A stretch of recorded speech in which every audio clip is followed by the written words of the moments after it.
हिंदू पंचांग के अनुसार हर साल आश्विन मास की शुक्ल पक्ष की षष्ठी से लेकर विजयदशमी तक दुर्गा पूजा का आयोजन किया जाता है। नवरात्रि पर दुर्गा पूजा मुख्य रूप से बंगाल में मनाया जाता है।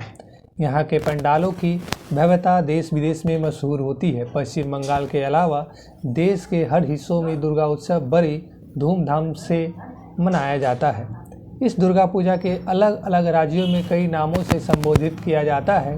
भव्य पंडाल में मां दुर्गा की प्रतिमा को स्थापित की जाती है, जिसमें 5 दिनों तक कोई तरह के कार्यक्रम होते हैं।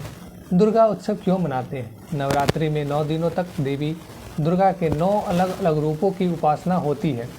दुर्गा पूजा मनाए जाने के पीछे कई कारण हैं। ऐसा मान्यता है कि माता दुर्गा ने महिषासुर नाम के राक्षस का वध कर सभी देवी देवताओं को उसके भव से मुक्ति दिलाया था।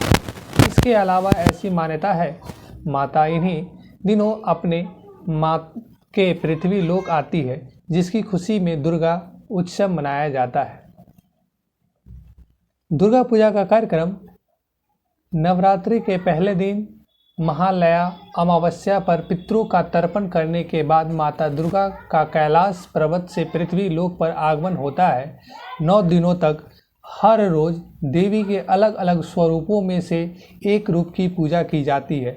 नवरात्रि के षष्ठी तिथि के दिन पंडालों में मां दुर्गा की प्रतिमा स्थापित की जाती है। मां दुर्गा की प्रतिमा के अलावा पंडाल में देवी सरस्वती, लक्ष्मी, भगवान गणेश, कार्तिकेय और राक्षस महिषासुर की मूर्तियों को रखा जाता है। सप्तमी तिथि पर मां के भोग लगाया जाता है, जिसमें उनका मनपसंद भोग जैसे खिचड़ी, पापड़, सब्जियां, बैगन भाजा और रसगुल्ला जैसी चीज़ें शामिल होती है। षष्ठमी पर भी मां को भोग लगाया जाता है और नवमी की तिथि माता की इस पृथ्वीलोक पर आखिर दिन होता है। दशमी तिथि पर यानी दशहरे वाले दिन सिंदूर की होली खेलकर माता को विसर्जित कर विदाई दी जाती है। पंडाल और भोज। दुर्गा पूजा में माता के विशाल और भव्य पंडाल बनाए जाते हैं, जिसकी आभा देखने लायक होती है। शाम होते ही इन पंडालों में भक्तों की भीड़ उमड़ने लगती है। 5 दिनों तक माता को भोग लगाया जाता है, जिसे प्रसाद के रूप में लोगों के बीच वितरित किया जाता है। विशेष नृत्य धुनचुनी का आयोजन। दुर्गा उत्सव में एक विशेष तरह का नृत्य प्रस्तुत किया जाता है, जिसे धुनचुनी डांस का कहा जाता है। इस डांस में एक विशेष तरह के मिट्टी के पात्र में सूखे नारियल के छिलकों को